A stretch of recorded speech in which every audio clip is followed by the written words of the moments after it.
Hey guys, so coming to you with yet another speed paint with voiceover.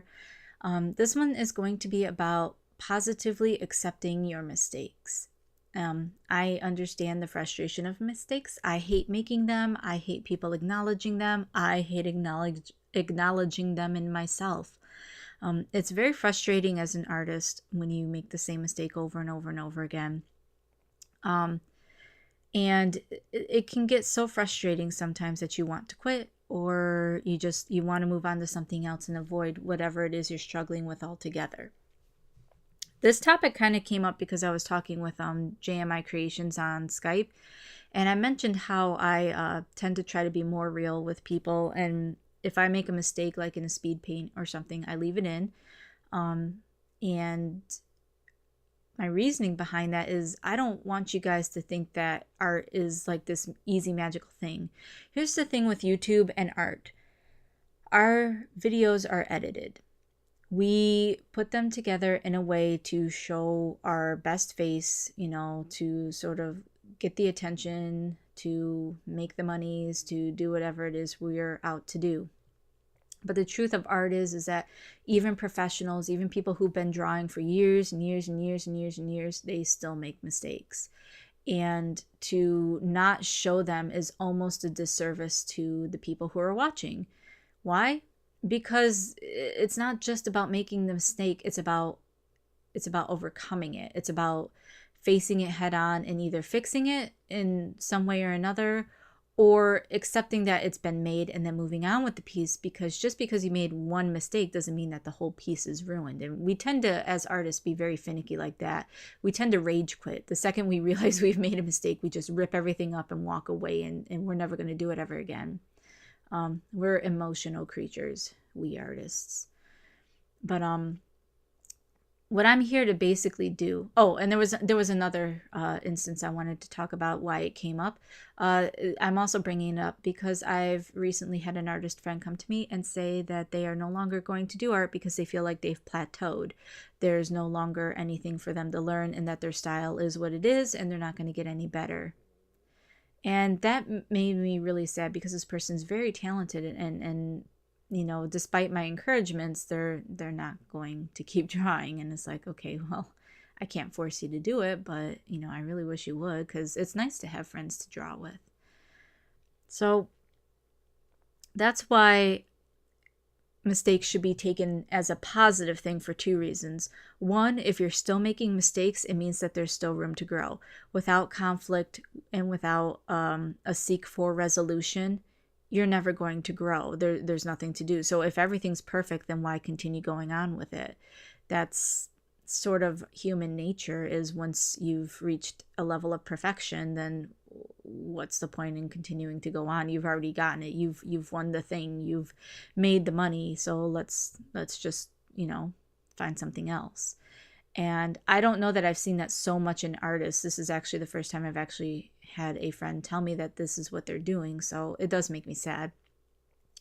But the other thing is that if you're still making mistakes, it means that you're still learning. And learning is the ultimate reason to go on. I mean, maybe I'm sort of a dork for thinking that, but if I don't have anything to learn, then I don't see the point in continuing to go with art either.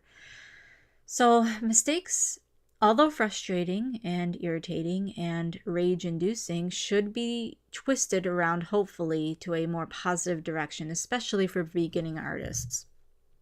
A mistake doesn't mean that you're doing something wrong. It means that you're doing something that you care about and you just need to work on it more. And there's nothing wrong with that.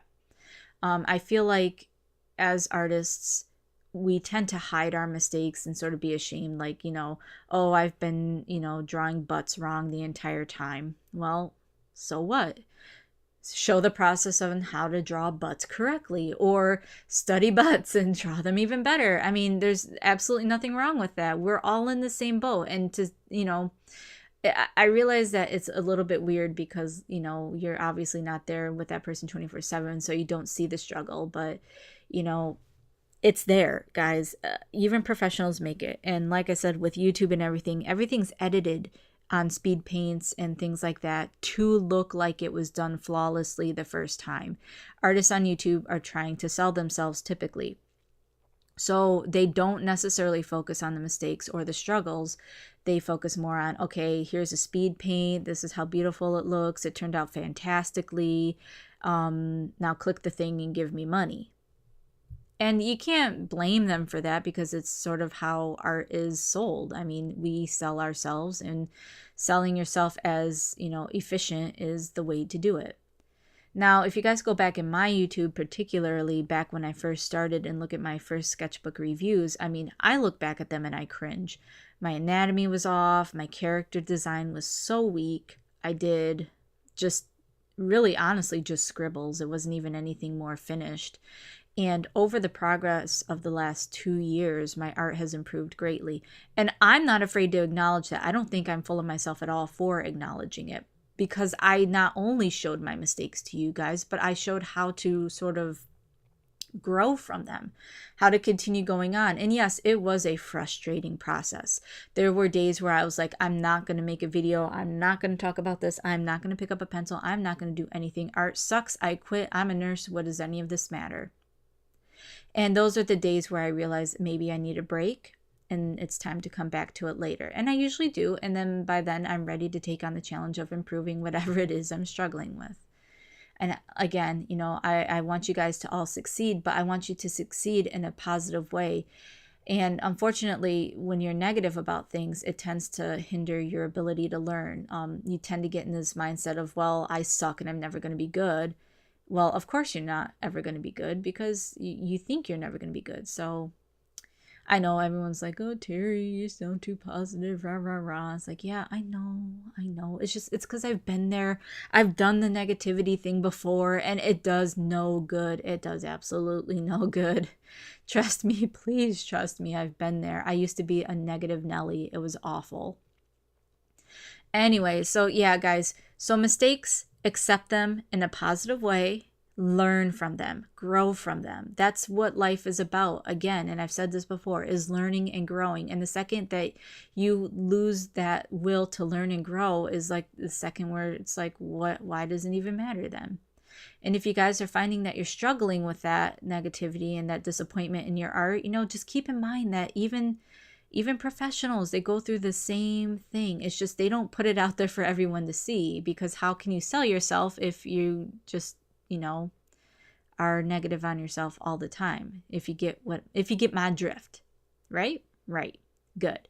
I hope you guys really understand this. I realize I feel like I'm babbling just a ton, but I just really want you guys to get the point. It's like, it's not necessarily the mistake that's the issue. It's the approach and either how to fix it or how to overcome it, because you can always overcome things. It's never like a pointless battle when it comes to art. Oh my God. See, now art's a battle. Listen to me. I'm so dramatic.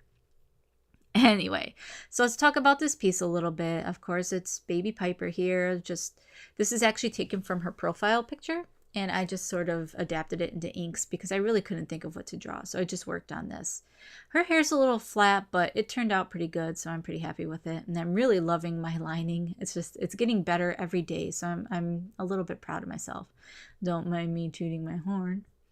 But yeah, see, again, I wouldn't be this good if I hadn't practiced and acknowledged that I had weaknesses in things like inking and anatomy. But anyway, so it's nearly done here, guys. So thanks for watching, and I'll see you in the next video.